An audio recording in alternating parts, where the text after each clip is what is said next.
नमः परमहंसाय स्वादित चरण कमल चिन्ह मकरंदाय भक्तजन मानस निवासाय श्री रामचंद्राय नमः।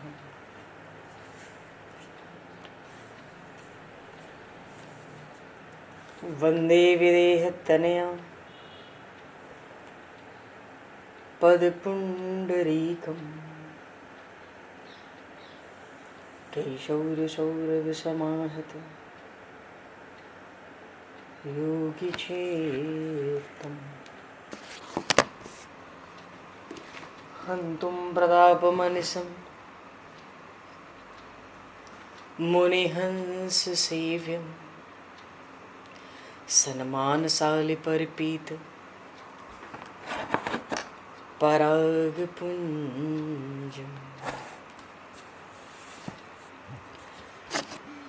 यत्र यत्र रघुनाथकीर्तनं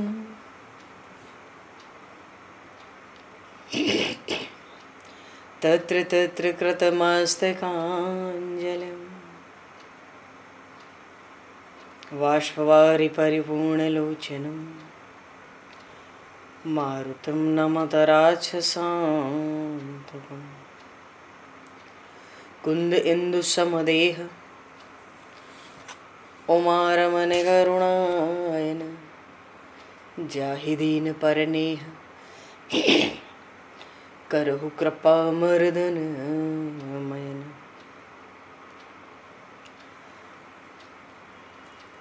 प्रहलाद नारद पराशर पुंडरीक व्यासे अम्बरीश शुक शौनक भीष्म दालभ्याम रुक्मांगद अर्जुन वशिष्ठ विभीषणादीन एतानहं परम भागवतान् नमामि। श्री सीतानाथ समारंभां श्री रामानन्दार्य मध्यमाम् अस्मदाचार्य पर्यन्तां वन्दे गुरु परम्पराम्।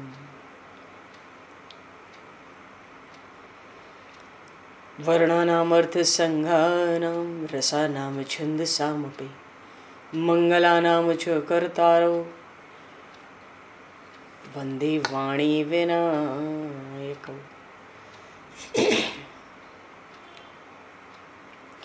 नान्यास्पृहा रघुपते हृदये स्मदीये सत्यं वदामि च भवान् अखिलान्तरात्मा भक्तिं प्रयक्ष रघुपुङ्गवनर्वरां मे कामादिदोषरहितं कुरु मानसं च।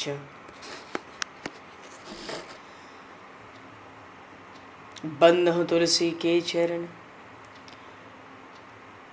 भक्त भक्ति भगवंत गुरु चतुर्नाम वपु एक तिनके पद वंदन के नाशहि विघ्न अनेक। बंधु तुलसी के चरण जिनकी न्यो जग काज कल समुद्र घोरत लगो प्रगट्यो सप्त जहां। श्री गुरु चरण सरोज रज निज मन मुकुर सुधार वर्णो रघुवर विमल यश जोदायक फलचार। हरि शरण। श्री राम जय राम जय जय राम श्री राम जय राम जय जय राम। सीताराम जय सीताराम राधे श्याम जय राधे श्याम। जय रघुनंदन जय सिया राम जानकी वल्लभ सीताराम। श्री राम जय जय राम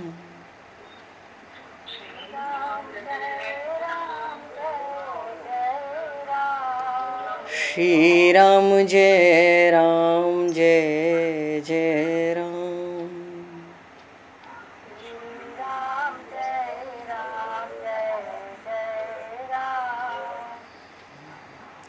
जय सिया राम जय जय हनुमान।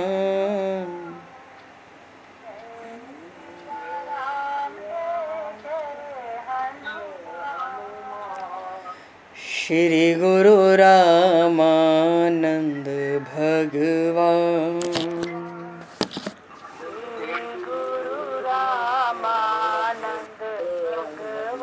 श्री गुरु रामानंद भगवान।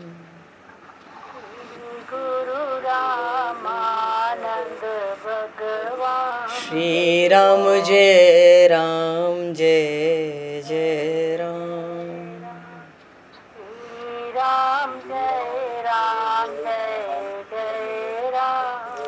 जय सिया राम जय जय सिया राम।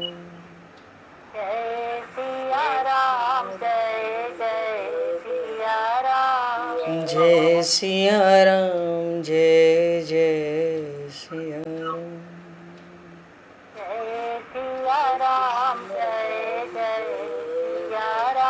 बोली सियावर रामचंद्र भगवान की जय। संपूर्ण राम दरबार की जय। श्री अवध मिथिला धाम की जय। श्री बांके बिहारी लाल की जय। 84 कोस ब्रजमंडल धाम की जय। श्री रामचरितमानस जी महाराज की जय। श्रीमन्नाम महाराज की जय। श्री पंडरीनाथ भगवान की जय। कली पावन अवतार गोस्वामी तुलसीदास जी महाराज की जय। सब संतन की जय, सब भक्तन की जय, समस्त वैष्णवन की जय, समस्त पूर्वाचार्य चरणन की जय, समस्त संप्रदाचार्यन की जय। श्री सद्गुरुदेव भगवान की जय। गंगा मैया की जय, जमुना मैया की जय, सरजू मैया की जय, गौ माता की जय, तुलसी माता की जय, पृथ्वी माता की जय, एकाशी महारानी की जय। जय जय श्री सीताराम, जय जय श्री राधे श्याम। नमः पार्वती पते हर हर महादेव। हरिशरणम। अनंत कोटि ब्रह्मांड नायक सर्वेश्वर पूर्ण परात्पर ब्रह्म असंख्य कल्याण गुणगणलय भक्तवांशा कल्पतरु शरणागत वत्सल भक्तवत्सल दीनबंधु दया सिंधु श्री कौशल्य आनंद वर्धन श्री दशरथ नंदन श्री जानकी कंठभूषण भगवान श्री सीताराम जी महाराज की असीम कृपा करुणा से श्री हनुमान जी महाराज की परम पावन भावमयी सन्निधि में महापुरुषों की भावमयी उपस्थिति में एवं आप सभी श्रद्धालु भक्त वैष्णवों की मंगल सन्निधि में मानव जीवन का सर्वोत्कृष्ट फल भगवत गुणगान भगवत कथा का आनंद हम सभी श्री राम कथा के माध्यम से प्राप्त करने जा रहे हैं। सर्वप्रथम आप सभी भक्त जनों के श्री चरणों में भगवत भाव से सादर वंदन सादर नमन। आप सभी को यथा योग्य जय सिया राम, जय जय श्री राधे हरि श्याम, जय श्री राम।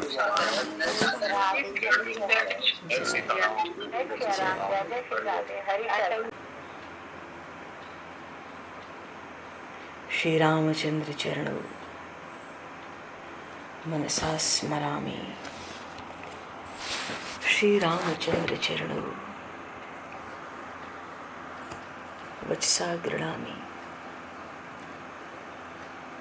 श्री रामचंद्र चरणौ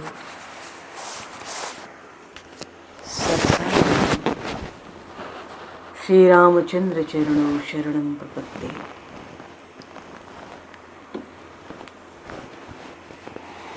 माता रामो मत्पिता रामचंद्रः स्वामी रामो मत्सखा रामचंद्रः सर्वस्वं मे रामचंद्रो दयालु नान्यं जाने नैव जाने न जाने। मंगलम कौशलेन्द्रस्य महनीय गुणालये चक्रवर्ती तनुजाय सार्वभौमाय मंगलम। रामं रामानुजं सीतां भरतं भरतानुजं सुग्रीवं वायुसूनं च प्रणमामि पुनः पुनः। नमोस्तु रामाय सलक्ष्मणाय दिव्यै च तस्मै जनकात्मजाय। पूर्व प्रसंग में भगवान श्री राम, माँ जानकी और आचार्य चरण श्री लखनलाल जी महाराज विराजमान हैं। भगवान ने बहुत समय पंचवटी में वास किया और नित्य प्रति सत्संग के माध्यम से लक्ष्मण जी को कुछ न कुछ पूछे गए प्रश्नों पर उपदेश देते रहे। भक्ति योग की प्रधानता रखकर भगवान ने लक्ष्मण जी महाराज को उपदेश दिए, क्योंकि लक्ष्मण जी महाराज अनुरक्त भक्त हैं, ये विरक्त नहीं है। जो गृहस्थाश्रम में जो भक्ति अनुकूल हो गृहस्थ जनों के लिए, ऐसी भक्ति का उपदेश भगवान ने पंचवटी में श्री लक्ष्मण जी महाराज के प्रति किया। और भक्ति का जब भी लक्ष्मण जी कुछ भी प्रश्न करते, भगवान उत्तर तो देते, उपदेश देते, पर जब भक्ति विषयक प्रश्न होता तो प्रभु को भी आनंद होता। प्रश्न में ही लक्ष्मण जी ने इस बार भी पूछा ही था कि सब तज करूं चरण रज सेवा, मोहि समझाए कहु सोई देवा।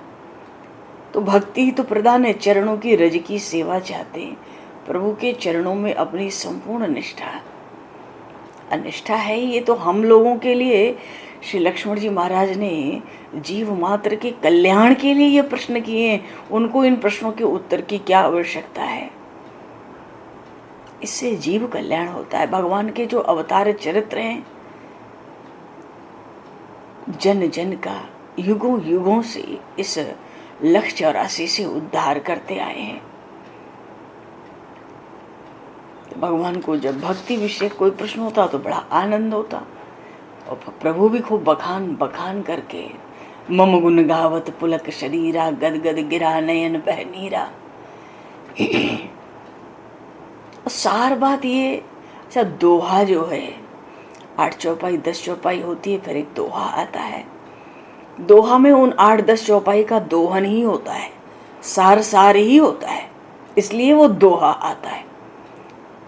तो प्रभु ने दोहे में अंत में कहा, बचन करम मर्म, बचन करम मन मोर गति। मानो भक्ति योग का जो उपदेश दिया उसका सार सार दोहे में कह दिया। 8-10 चौपाई की बात सार सार कह ली। बचन करम मन मोर गति, भजन करहि निह काम, तिनके हृदय कमल महु, करहु सदा विश्राम।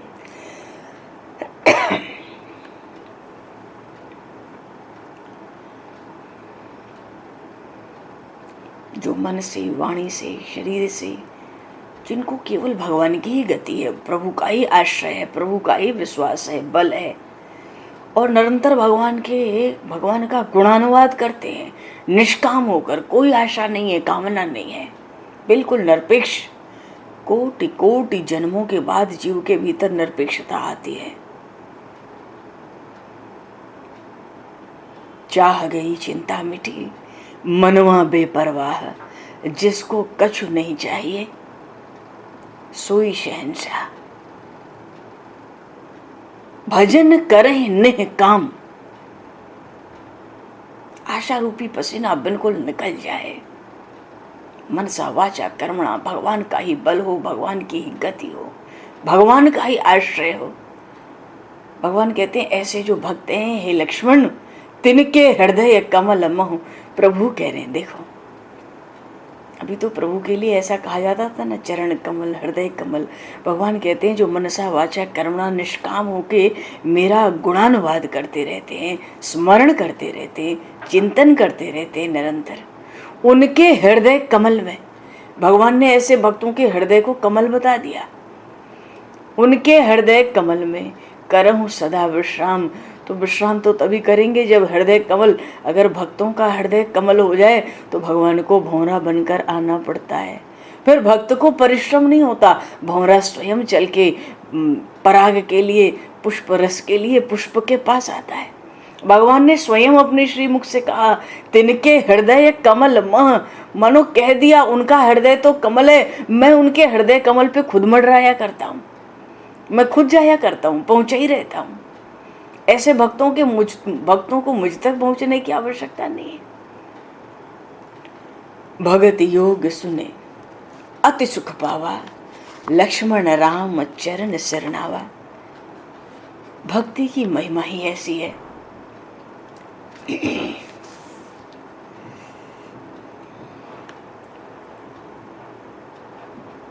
काकभूषुंडी जी ने गरुड़ जी से एक जगह भक्ति की महिमा में कहा, निज अनुभव अब कहूँ खगेशा, बिनु हरि भजन न जाहि कलेशा। जन्म जन्मांतर का, युग युगांतर का कलेश जो है जीवन का, बिना भगवान के गुणगान के स्मरण के नहीं जाएगा। राम कृपा बिनु सुन खगराई, जान न जाए राम प्रभुताई। राम जी की कृपा न हो तो उनकी प्रभुता, उनके प्रभाव, उनके ऐश्वर्य को कौन जान सकता है। और जब तक भगवान का प्रभाव न जानो, बिल्कुल ये बात गीता जी में आई है, मच्चित्ता मद्गद प्राणा बोधयन्तः परस्परम कथयन्तश्च माम नित्यम तुष्यन्ति च रमन्ति च तेषां सततयुक्तानां भजतां प्रीतिपूर्वकं ददामि बुद्धि योगम तम येन माम उपयान्ति ते। मच्चित्ता मद्गद प्राणा, मन बुद्धि चित्त सब भगवान में। अब बोधयन्तः परस्परम, आपस में बैठ के परस्पर ज्ञान की, भक्ति की, और भगवान कहते हैं मेरे प्रभाव की चर्चा करते हैं भक्तजन। बोधयन्तः परस्परम कथयन्तश्च माम नित्यम, मेरी लीला कथाओं को कह सुनकर संतुष्ट रहते हैं निरंतर। तुष्यन्ति च रमन्ति च, संतुष्ट तो रहते हैं, दिन रात उसी में रमण करते हैं भगवान के परम विलक्षण, परम मंगलमय चरित्रों का। भगवान के जो अनन्य भक्त होते हैं, वस्तुतः धर्म अर्थ काम मोक्ष कुछ भी तो नहीं चाहते, भगवान के लीला चरित्रों में ही आनंद में मगन होकर डुबकी लगाते रहते। तो भक्ति कब करनी है, गीता जी में भी भगवान ने बताया। यहाँ काकभूषुंडी जी कहते हैं, राम कृपा बिनु सुन खगराई।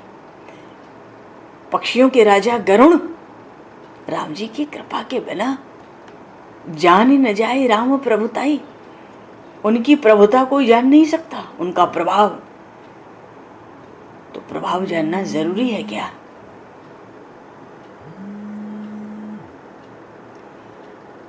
प्रभाव जानना जरूरी है क्या भजन करने के लिए? अरे जाने बिनु न होई प्रतीति। भगवान के प्रभाव को हम न जाने तो भगवान में पूरा विश्वास जमता ही नहीं है। जाने बिनु न होई प्रतीति, और बिनु प्रतीति विश्वास ही नहीं हुआ तो बिनु प्रतीत हो ही नहीं प्रीति। विश्वास न हो भगवान में, अपने इष्ट में, तो प्रेम कैसे होगा उससे? तो कहते हैं, निज अनुभव अब कहूँ खगेशा, बिनु हरि भजन न जाहि कलेशा। राम कृपा बिनु सुन खगराई, जान न जाए राम प्रभुताई। जाने बिन न होई प्रतीति, बिन प्रतीति होई नहीं प्रीति। और प्रेम नहीं हुआ तो? अरे भक्ति को पुष्ट करना है कि नहीं करना है? भक्ति को दृढ़ बनाना है कि नहीं बनाना है? तो जब प्रेम होगा तो प्रीति बिना नहीं भगति तृणाई। प्रीति होगी, प्रेम होगा भगवत चरणों में, तब तो भक्ति दृढ़ होगी। प्रीति बिना नहीं भगति दृढ़ाई। भगवत प्रेम के बिना भगवान की भक्ति कभी पुष्ट होती नहीं, दृढ़ होती नहीं। राम भजन बिनु मिटहि की कामा। जिस किसी को कामनाओं का नाश करना हो तो भगवत भजन के बिना कामनाएं नष्ट हो, दूसरा उपाय ही नहीं है। ठीक वैसे ही अगर पृथ्वी न हो, भूमि का आधार न हो, तो क्या वृक्ष खड़ा हो सकता है? नहीं हो सकता। राम भजन बिनु मिटहि की कामा। आशाएं, कामनाएं भगवत भजन, भगवत स्मरण के बिना कहाँ नष्ट हो सकती है? कोई सोचे हमें विज्ञान मिल जाए, तो बिना समदृष्टि हुए विज्ञान मिल सकता है? इसलिए एक गरुड़ सार सार बात कहता हूं। काकभूषुंडी जी कह रहे हैं, भक्ति की महिमा ऐसा क्या प्रसंग ही ऐसा है। बिनु विश्वास भगत नहीं, तेहि बिन द्रवहि न राम। बिना विश्वास के भक्ति हो नहीं सकती। भक्ति में दो ही प्रधान है, विश्वास और प्रेम। विश्वास होगा तब प्रेम होगा, प्रेम होगा तो भक्ति दृढ़ हो जाएगी, पुष्ट हो जाएगी।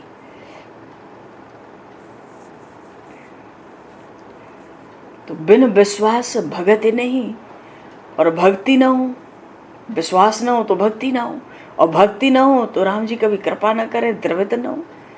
कृपा का अर्थ है भगवान पूर्ण संतुष्ट तो भक्ति से ही होते हैं, क्योंकि जब तक जीव परमात्मा से अलग है, परमात्मा को भी अच्छा थोड़ी लगता है। प्रभु भी चाहते हैं मेरा अंशीय जीव मुझ पर मिलके, मुझ में मिलकर एक हो जाए। तेहि बिन द्रवहि न राम। और राम जी की कृपा न हो तो स्वप्न में भी जीव को विश्राम न मिले। तो ऐसा विचार करके, सारे संशय भ्रम का त्याग करके, भजहु राम रघुवीर। क्या खास है उनका? आप कहते हो भजहु राम रघुवीर, अरे करुणा कर सुंदर सुखद। वो तो करुणा की सिंधु, करुणा की मूर्ति, अतिशय सुंदर, और भक्तों को, सेवकों को सदा ही सुख देने वाले।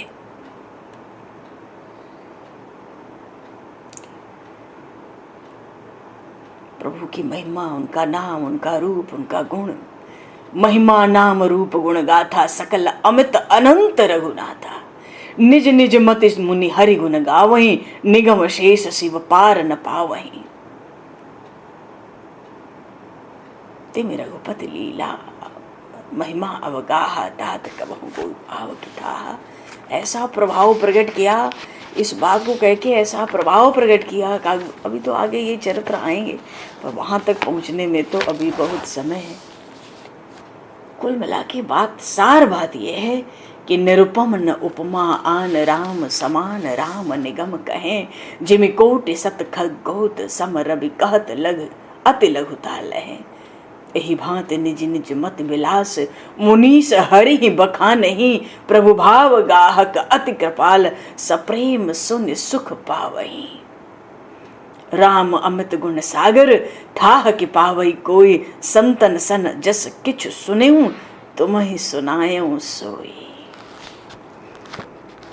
भाव बस भगवान, सुख निदान करुणा भवन। तज ममता मदमान, भजिए सदा सीता रमण। भगवान की नाम, गुण, लीला, धाम, भक्ति पहले ही भगवान ने कह दिया।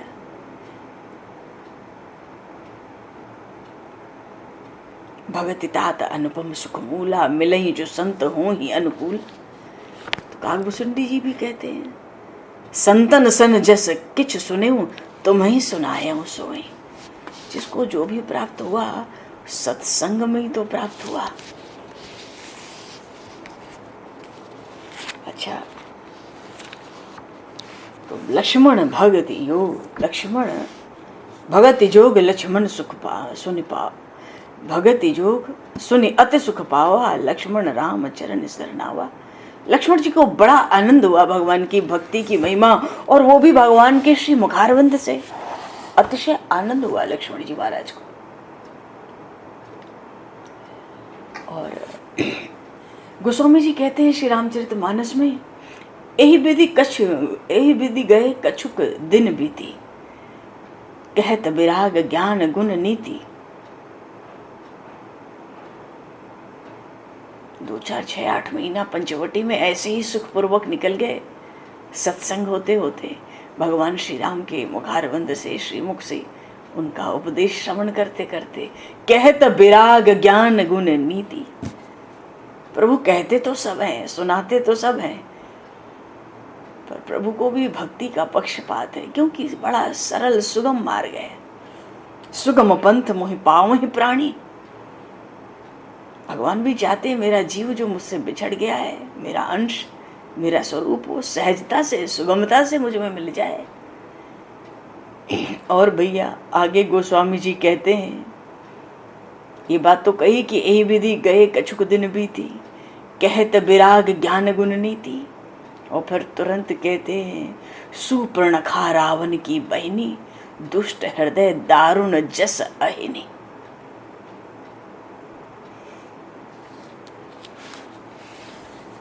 शूर्पणखा रावण की बहनी।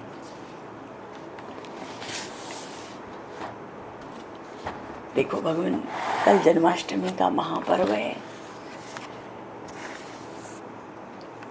हजारों एकादशी से बढ़ के एक जन्माष्टमी का व्रत होता है।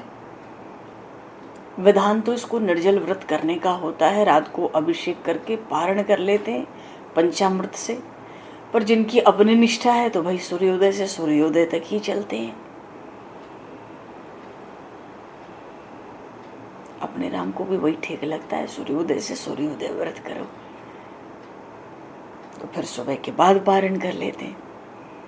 तो कल जन्माष्टमी का भगवान श्री कृष्ण की अवतरण दिवस है, प्राकट्य उत्सव है, भगवान का अवतार है। अरे पूर्ण परात्पर ब्रह्म, जो ब्रह्म निष्क्रिय है, यहाँ तक कि जो न सगुण है न निर्गुण है, उसका प्रागट्य है। ये बात ही अपने में कितनी विलक्षण है। माता कौशल्या ने प्रभु श्री राम से कहा था ना जन्म काल में, ब्रह्मांड निकाया निर्मित माया रोम रोम प्रतिवेद कहें मम उर्सो बासी, यह उपहासी और सुनत धीर मत थिर न धरे। बोले बड़े बड़े ज्ञानी, महान ज्ञानी धैर्य छोड़ देंगे, उनकी बुद्धि में बात नहीं समा पाएगी। वो ब्रह्म सगुण कैसे हुआ, रूप कैसे धारण किया, वो गर्भ में कैसे आया। अरे जिसके उदर में 14 भुवन 3 लोक अनंत कोटि ब्रह्मांड जिसके रोम रोम पर हैं। प्रकृति तो किस अंश में पड़ी है कह नहीं सकते। उस प्रकृति के अंश में पृथ्वी, उस पृथ्वी के अंश में कहीं अयोध्या और कहीं अयोध्या के अंश में कौशल्या और कौशल्या के गर्भ में वो ब्रह्म। सुनत धी, माता कौशल्या कहती है सुनत धीर मत थिर न धरे। बड़े बड़े ज्ञानी योगी की बुद्धि चकरा जाएगी, बुद्धि में बात समाएगी नहीं। अरे निर्गुण की प्राप्ति सहज कही गई इसलिए, पर सगुण ब्रह्म की लीलाओं का आर पार है ही नहीं। राम अनंत अनंत गुनानी, जन्म कर्म अनंत नामानी, जल सी कर मही रज गनि जाई, रघुपति चरित न बरन सिराही। ऐसे भगवान का कल प्रागट्य उत्सव है। हृदय में खूब आनंद उल्लास और बड़े आनंद बड़े उत्सव के साथ श्री कृष्ण जन्माष्टमी के इस महान पर्व को हम लोग संपन्न करें, मनाएं। तो कथा तो शाम को होगी, रात्रि में थोड़ा समय रखा जाए, कुछ नहीं तो 11 बजे से कम 12:30 बजे तक, 10:30 से 12:30, 11 से 12, जो भी, जिससे कि कुछ भगवान के प्रागट्य 12 बजे भगवान का हम लोग प्रागट्य करें, अभिषेक करें। और उससे पहले भगवान का खूब प्रेम से संकीर्तन करें, नाम संकीर्तन करें और भगवान का प्रागट्य करके अभिषेक करके भगवान के जन्मोत्सव की 2-1 बधाई बोलें और आनंद मनाएं। क्योंकि प्रागट्य के साथ ही भगवान का नंदोत्सव आरंभ हो जाता है ब्रज में।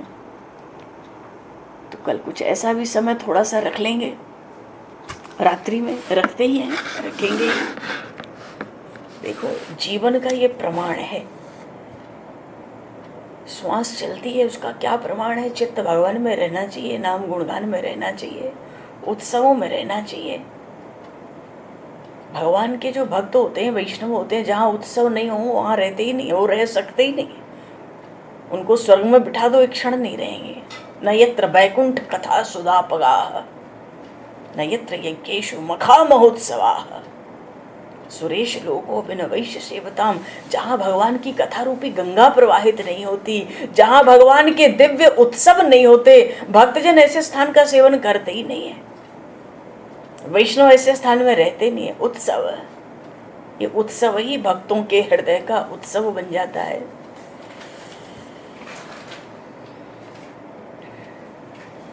बंधु श्री राम नाम, राघव राम सीता राम, राजा राम रघुपति राम, सीता राम सीता राम। तो शूर्पणखा रावण की बहनी। कल सब लोग व्रत करें, अन्न तो कोई ग्रहण ना करे, हो सके तो निर्जल व्रत करें, नहीं तो जल पर करें, नहीं तो एक बार फलाहार करके करें। और फिर 2-4 बार फलाहार करना है तो सीताराम सीताराम करते करते व्रत करेंगे। बोलिए श्री बाल कृष्ण लाल की जय। बाल कृष्ण लाल का स्मरण होते ही आनंद होने लगता है। तो भगवान प्रसंग है शूर्पणखा रावण की बहनी। यहाँ तक तो एक अलग ही प्रभु श्री राम का चरित्र चला है अभी तक, लेकिन अब आगे का जो पंचवटी का चरित्र है उत्तर रामायण तक, ये बिल्कुल अलग चरित्र है। एक भुसुंडी रामायण है, काकभुसुंडी जी का रामायण। ये रामचरित्र क्या है?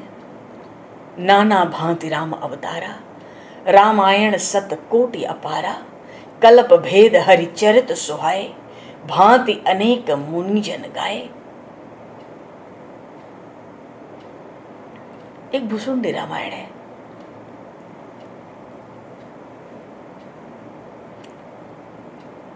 उसमें एक जगह लिखा काकभुसुंडी जी ने, महाराज दशरथ को रावण के भय से, महाराज दशरथ के जब 4 पुत्र हुए, भगवान श्री राम, लक्ष्मण, भरत, शत्रुघ्न, तो महाराज दशरथ को रावण का थोड़ा भय था। अपने लिए तो नहीं, बालकों के लिए भय होता था। बड़ा मायावी है, छली है, कपटी है, मेरे जाने अनजाने कभी ये अयोध्या की तरफ रुख न करे। तो कहते हैं महाराज दशरथ ने रावण के कुछ भय से अपने 4 कुमारों को गुप्त रूप से सरजू के पार गोपों के मध्य रहने भेज देते। तो सरजू के पार जो गोपों का क्षेत्र है वो जमुना का तट है। 4 कुमार जमुना जी के तट पर आ गए और उनकी संपूर्ण बाल लीलाएं वहीं पर संपन्न हुई। असुरों का वध, गिरिराज धरण लीला, यहाँ तक कि रास, महारास आदि ये जो भगवान श्री कृष्ण के चरित्र हैं।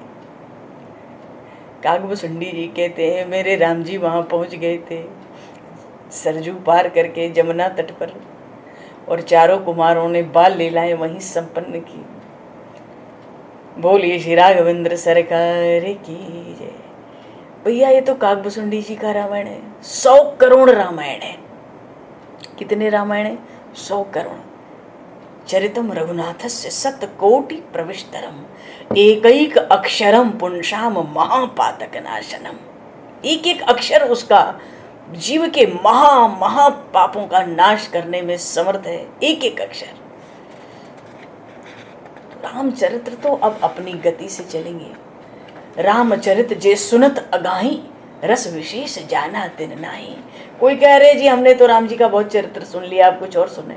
गोस्वामी जी कहते हैं उसने कुछ जाना ही नहीं फिर रामचरित्र में। रस विशेष जाना तिन नहीं, उनको कुछ रस मिला ही नहीं। भगवान श्री राम का चरित्र अनुपम और अनुकरणीय है। भगवान श्री राम का चरित्र विश्व के प्रत्येक कल्याणकामी मनुष्य के लिए, और विशेषकर जो वैदिक भारतीय सनातन धर्म है उनके सभी वर्गों के लिए बड़ा आदर्श और बड़ा शिक्षाप्रद चरित्र है। और 1-2 रामायण है। अरे आदि काव्य वाल्मीकि रामायण, आध्यात्म रामायण, रामचरितमानस, ये तो अभी खूब प्रचलित ग्रंथ है। राम कृष्ण में भेद नहीं, जहां भेद है वहां वेद नहीं।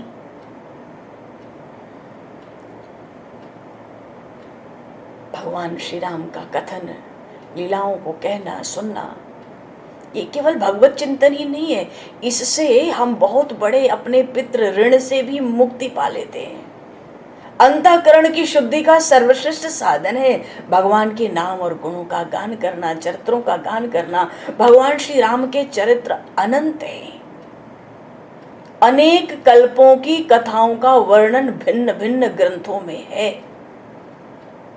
वेदों में भी श्री राम चरित्र का सूत्र प्राप्त होता है, उपनिषदों में भी, पुराणों में भी, महाभारत में भी, उप पुराणों में भी, यहाँ तक कि जो तंत्र के ग्रंथ है ना उसमें भी, काव्य साहित्यों में भी राम जी की कथा का बड़ा विस्तार है। केवल संस्कृत का वांग्मय नहीं कहा जा सकता। हिंदी में, बंगला में, उत्कल, असमिया, मराठी, गुजराती, तमिल, तेलुगु, मलयालम, कन्नड़, नेपाली, उर्दू में भी श्री राम कथा है। भारत के बाहर भी, जावा में, कंबोडिया में, सब जगह इन देशों की अपनी भाषाओं में रामचरित्र हैं। अरे एक एक भाषा में अनेक अनेक रामचरित्र उपलब्ध हैं। और हिंदी में तो गोस्वामी से तुलसीदास जी का श्री रामचरितमानस अब विश्व प्रसिद्ध ग्रंथ हो गया है। और फिर ऐसा भी तो नहीं है कि गोस्वामी जी ने श्री रामचरितमानस लिखा, रामचरित्र में गीतावली भी लिखा, कवितावली भी लिखा, पूरा रामचरित्र है इन ग्रंथों में। दोहावली भी लिखा, दोहावली में भगवान श्री सीताराम का श्रृंगार वर्णन किया, रास की लीलाओं का वर्णन किया, दान लीला, मान लीला। अगस्त संहिता में महर्षि अगस्त ने क्या रामायण लिखी है।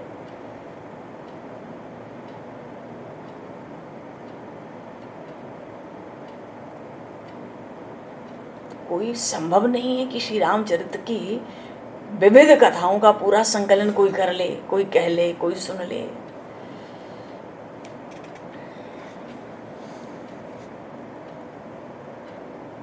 अलग अलग कल्पों में अलग अलग कथाएं होती हैं, तो उनमें थोड़ा थोड़ा भेद आता है। जैसे होता है, हमने कहीं सुना कि ये चरित्र आज हम कथा में सुने, किसी ने सुनाया अरे ये चरित्र ऐसे नहीं ऐसे ऐसे है, मन में शंका हो गई। भाई भाव ये है कि कल्प भेद हरि कथा सुहा है। जो तरह तरह के कल्पों में, अलग अलग कल्पों में जो भगवान के अवतार चरित्र हैं, उनमें कहीं कहीं यहाँ तक कि विरोध भी है, परस्पर विरुद्धता भी आती है। एक रूपता लाना बहुत कठिन होती है। अब हम एक जगह खड़े, कभी उत्तर चलें, कभी पूर्व चलें, कभी पश्चिम चलें, कभी दक्षिण चलें, तो कोई व्यक्ति हमको किधर चलने वाला बताएगा। तो सर्वतंत्र जो लीला में भगवान है, वो किसी नियम में बंध सकते हैं क्या?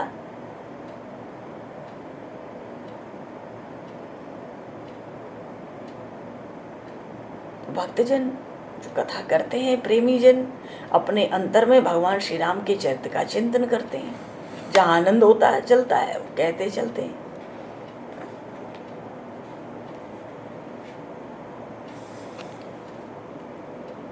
मानो हमारे मन में कभी कोई बात आवे भगवत भक्ति को लेके, कोई कल्पना आवे, भगवान का कोई रूप आ जाए, तो वो तो नया रूप भी हो सकता है। जो रूप अभी तक कहीं प्रकट नहीं हुआ, वो भी रूप प्रकट हो सकता है। लेकिन जीव तो अज्ञानी है, पर सृष्टिकर्ता तो अज्ञानी नहीं है। हम ये मान लें, जान लें, सृष्टि में ऐसा कोई पदार्थ नहीं, ऐसी कोई क्रिया संभव नहीं जो उस चेतन सृष्टिकर्ता के मानस में आए बिना हमारे मन में आ जाए। अगर परमात्मा को लेके हमारे भीतर कोई भाव आता है, कोई लीला चिंतन होता है जो हमने कभी देखा सुना नहीं, तो वो हमारे भीतर पहले नहीं आया, ऐसा संभव ही नहीं है। पहले उस सृष्टिकर्ता के ही मानस में वो मूर्त, वो चरित्र आते हैं, तभी वो किसी के हृदय में आ सकते हैं। जीवात्मा तो परमात्मा से अभिन्न है, और उन परमात्मा की जो नित्य शक्ति है, नित्य स्वभाव भूता शक्ति है, श्री जानकी मैया, कहीं कहीं इनको शांति का भी स्वरूप कहा।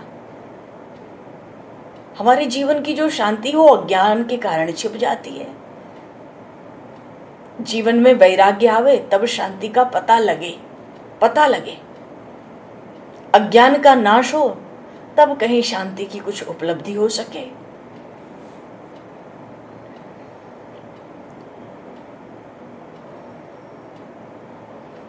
जो जिन जिन कभी भी कथा सुन के, कोई भी प्रसंग श्रवण करें, कभी ये नहीं मन में आवे हमारे कि अरे ये ऐसे नहीं ऐसे, अरे ऐसे भी और वैसे भी, और जो तुम कल्पना नहीं कर सकते वो सब वैसे। इतना विशाल चरित्र है भगवान का। जल सीकर मही रज गन जाई, रघुपति चरित न बरनि सनाई। तो ये जो लीला प्रसंग है प्रभु श्री राम का पंचवटी में, अब ये किधर रुख कर रहा है, ये श्री राम चरित्र अब किधर चलना चाहते हैं। ये जो परमात्मा श्री राम है, ये परम सत्य है, परम पावन है। तो चलो इनका हम लोग साथ साथ चिंतन करें। कहीं कहीं चलो पंचवटी में चलते हैं। एक भूमिका है, बस स्मरण कर रहे हैं हम लोग, फिर जन्माष्टमी के बाद आगे का प्रसंग उठाएंगे। पंचवटी की पर्णकुटी में वो भगवती धरानंदिनी भूमिजा श्री मिथिलेश नंदिनी श्री जानकी माता के साथ भगवान श्री राघवेंद्र विराजमान है। क्या क्या छवि है, क्या झांकी है। जटाओं का तो मुकुट है और बलकल वस्त्र है, और जो उत्तरीय है वो कृष्ण मृग चर्म है। बाएं कंधे पर धनुष है, कमल की पंखुड़ियों के समान विशाल नेत्र है, नील मेघ वर्ण सी चम चम अद्भुत कांति है, और वामांग में श्री भगवती धरानंदिनी विराजमान है।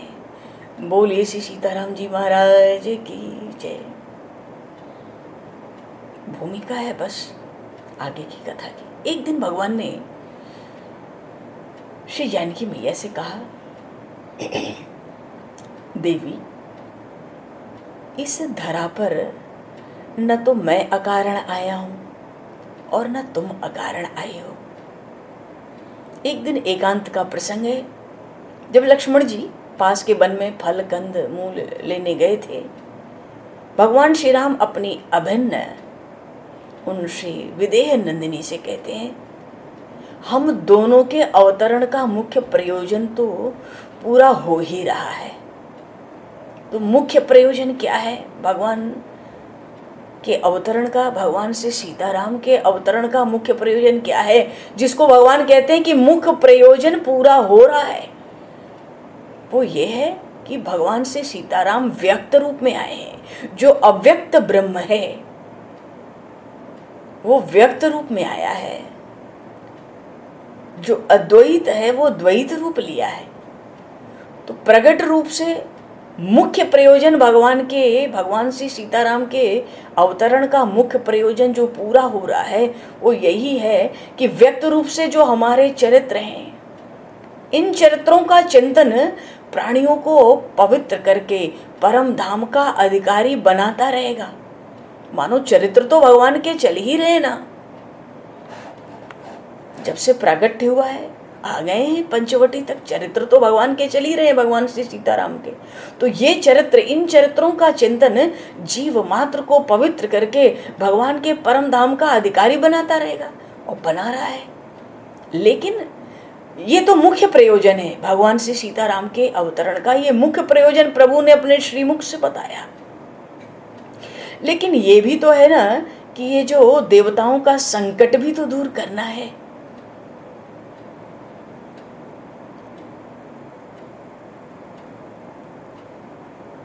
तो देवताओं का संकट दूर करना क्या है? लंका में वो जो रावण बैठा है वो भी तो अपना ही है ना। भगवान श्री राम अपने श्रीमुख से कहते हैं, देखो शंका मत करो, बस भूमिका बांधी जा रही है कि आगे की कथा क्या है और क्यों है आगे की कथा। शूर्पणखा रावण की बहनी, ये प्रसंग क्यों आया? तो एक तरफ से जो मुख्य प्रयोजन है भगवान के अवतरण का, वो तो भगवान के चरित्र संपन्न हो रहे हैं। भक्तजन उन चरित्रों का चिंतन कर करके पवित्र हो के भगवान के परम धाम जाएंगे, क्योंकि अधिकारी बन जाते हैं उन चरित्रों का चिंतन कर करके हम। पर दूसरा प्रयोजन ये भी तो है कि देवताओं का दुख दूर हो, कष्ट दूर हो, उनके विपत्तियों की, आपत्तियों की भी निवृत्ति हो। तो उसके लिए भगवान एकांत में कहते हैं श्री विदेह नंदिनी से कि लंका में अपने ही सब, क्योंकि ये सब तो पार्षद ही है ना, जय विजय के ही अवतार हुए भिन्न भिन्न रूप में। वो हिरण्याक्ष हिरण्यकश्यप हो, शिशुपाल दंत वक्र हो, या रावण कुंभकर्ण हो। तो भगवान कहते हैं लंका में अपने ही ये सब प्रशप्त होकर राक्षस बन बैठे हैं। तो हैं तो अपने, उनको तो अपनाना है ना। देखो प्रभु का स्वभाव कितना कोमल है।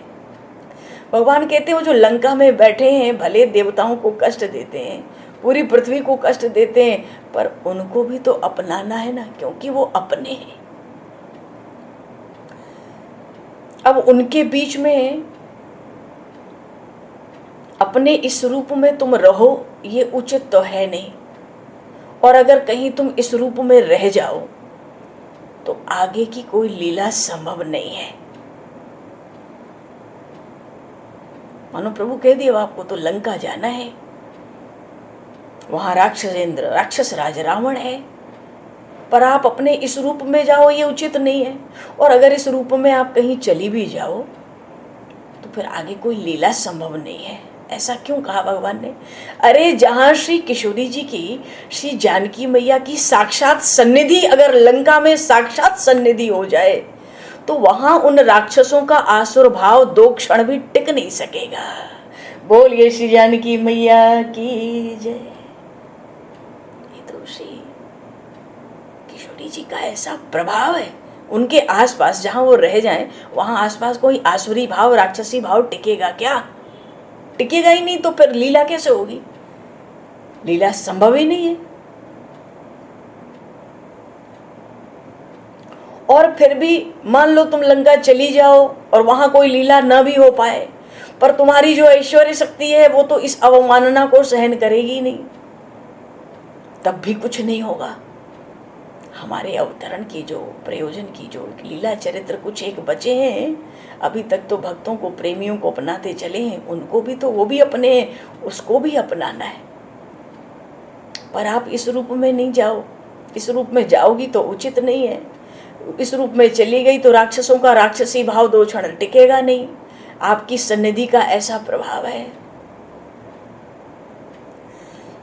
आपकी ऐश्वर्य शक्ति भी ये अवमानना सहन करेगी नहीं कि आप राक्षसों के आसुरी भाव के बीच जाएं, भले उनके भाव 2 क्षण न टिके। असुर और आसुर भाव जो होता है ये तामसी गुण की प्रधानता ही तो है, प्रगाढ़ता ही तो है। इसलिए आप अपना कोई छाया रूप प्रकट करो। अगर आप अपना कोई छाया रूप प्रकट करो तो वो तुम्हारे उन शिशुओं के मध्य रहकर उनके उद्धार का माध्यम बन जाए।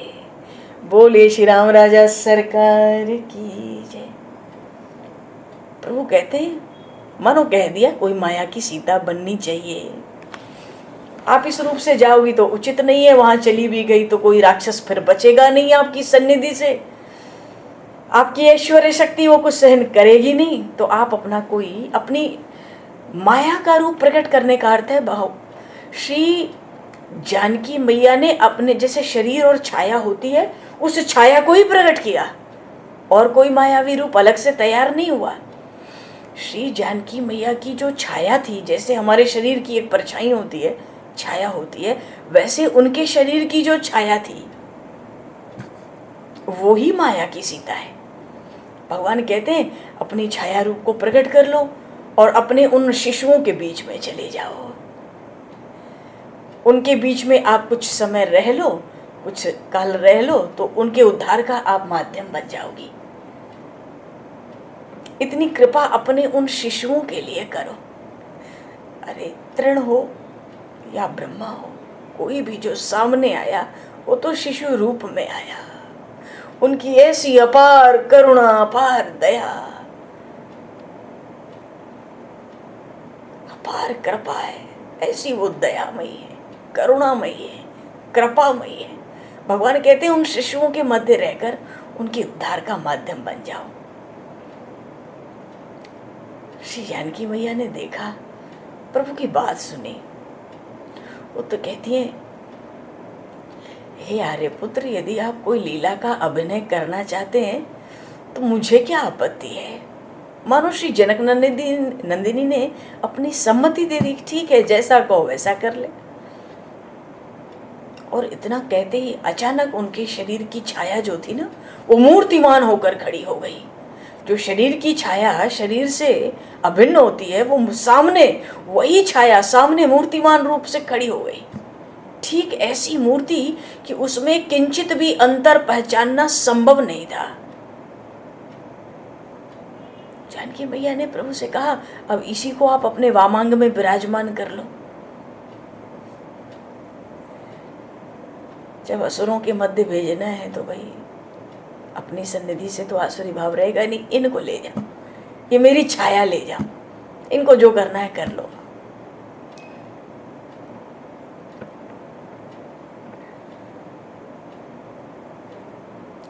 अच्छा, सब कुछ संभव इसलिए हुआ क्योंकि वो जो छाया ने मूर्तिमान रूप लिया था उसकी अपनी तो कोई सत्ता थी नहीं, वो तो छाया है। भगवान श्री राम ने उस छाया मूर्ति को देखा, देखते ही रह गए, अरे ये तो तुम्हारी छाया तुमसे अभिन्न है। अच्छा, भगवान श्री राम के पास ये तो जहां जाते थे तो अग्नि लेके चलते थे ना, गृहस्थ थे तो यज्ञ हवन नित्य प्रति करते थे नियम से।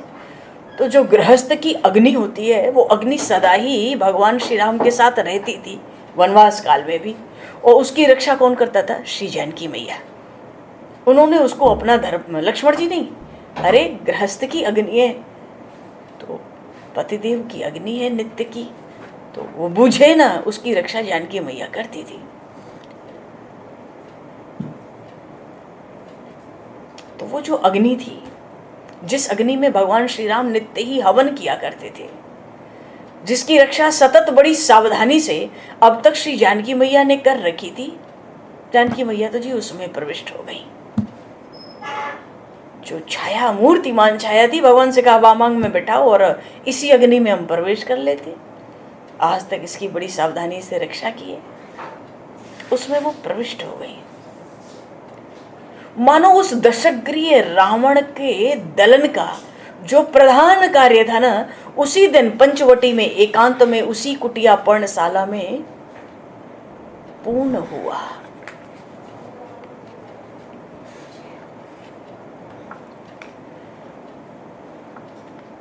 उस दिन अपनी पर्णकुटी में लक्ष्मण जी के अभाव में, क्योंकि वो तो बाहर थे, एकांत था, तो ये श्री जानकी मैया की छाया को मूर्ति रूप देना, जिसको लोग कहते हैं माया की सीता, ये तो उनकी छाया ही मूर्तिमान हुई और उन्हीं की अग्नि में वो प्रविष्ट हो गई, जिसकी वो सतत सावधानी से रक्षा किया करती थी। वो अग्नि भगवान श्री राम के नित्य हवन की अग्नि थी, उसी अग्नि में नित्य भगवान श्री राम हवन करते थे। वो तो उसमें प्रविष्ट हो गई, पर जो छाया मूर्ति थी, रावण और उसके वंश का नाश करने के लिए भगवान ने प्रतिज्ञा कर ली थी, निश्चरहीन करहु महि भुज उठाए प्रणकीन। तभी से श्री जानकी मैया को बड़ी चिंता हो गई थी। काहे बात की चिंता? कि एक दो राक्षसों को मारने को नहीं कहते हैं, प्रतिज्ञा कर लेते हैं और एक ही बार बोलते हैं, दोबारा सोचते नहीं, बोलते नहीं। निश्चरहीन करहु महि, अरे ऐसे भी तो कोई राक्षस हो सकते हैं जो अपराधी ना हो, आप उनको भी मारना चाहते हैं। भगवान से भक्तों का कष्ट सहा नहीं जाता। ऋषियों की, महर्षियों की हड्डियों का जब पहाड़ देखा, प्रभु व्याकुल हो गए, नेत्र लाल हो गए, सजल हो गए। भगवान ने तत्काल प्रतिज्ञा कर ली थी, निश्चरहीन करहु महि। अगर ये राक्षस ऋषियों महर्षियों को ऐसे खा जाते, पृथ्वी पे एक राक्षस ही राम नहीं छोड़ेगा। तब से ही माता सीता सोचती थी कि सारे राक्षसों को मारना है, ये तो तभी होगा जब राक्षस राज रावण मरेगा, क्योंकि जब तक राक्षस राज रावण है तब तक राक्षस रहेंगे ही। 2, 4, 10, 20 राक्षसों को मारने से तो काम चलेगा नहीं। रावण का आतंक बहुत है और आज का थोड़ा ही है, 71 चतुर्युगी पार कर चुका है वो, उसको कौन नहीं जानता। तो जानकी मैया को लगता है मेरे स्वामी की प्रतिज्ञा पूरी होनी चाहिए। अब तो उन्होंने प्रतिज्ञा कर ही ली, अब मैं क्या कर सकती हूँ? प्रतिज्ञा तो उन्होंने कर ली, हमसे तो पूछा नहीं। प्रतिज्ञा कर ली, निश्चरहीन करहु महि, पूरी पृथ्वी को राक्षसों से हीन कर देना चाहते। और वन में तो ऐसे बीच बीच में 1, 2, 4, 10, 20 राक्षस मिलेंगे। 14 वर्ष पूरा होने वाला है, तो मेरे पतिदेव की प्रतिज्ञा पूर्ण हो तो मैं क्या सेवा करूं? जानकी मैया ने भी सोचा कि समस्त निश्चरों का संहार करना है, तो वो तो तब तक प्रतिज्ञा पूरी नहीं होगी जब तक रावण बचा रहेगा, क्योंकि राक्षसों का राजा है। और जब तक राक्षस है वो राजा निकल के आएगा नहीं, वो तो आखिरी में निकलेगा मरने के लिए। तो मैं ही कुछ उपाय करूं, कुछ लीला क्रम में कुछ बढ़ाऊं आगे लीला क्रम को। न हो तो मैं ही रावण की, उस दशग्रीव रावण की लंका में चलूं। अगर मैं चलूं तो प्रभु को तो भक्त का विरह सहन होगा नहीं, इनका सहज स्वभाव है, ये मेरी प्राप्ति के लिए लंका तक आएंगे।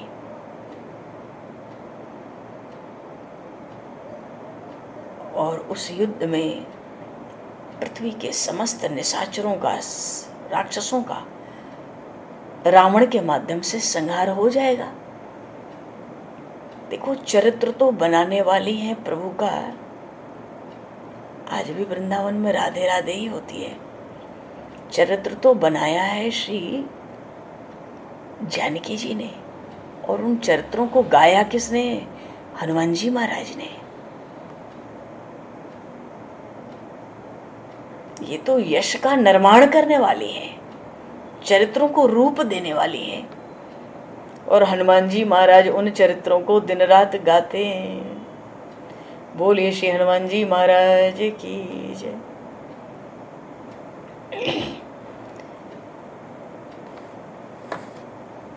तो घटनाक्रम तो ऐसे सुंदर सुंदर हैं, भूमिकाएं ऐसी सुंदर सुंदर हैं। ये प्रसंग अभी आगे आएंगे, जब इनके लीलाक्रम आएंगे, घटनाक्रम, तो ये प्रसंग आएगा अपना।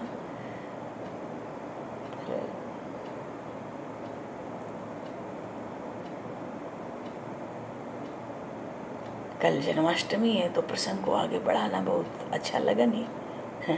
इन राक्षसों की चर्चा, जब तक प्रभु भगवान से सीताराम की चर्चा होती रहे, जुगल सरकार की चर्चा होती रहे, उनका चिंतन, उनका स्मरण,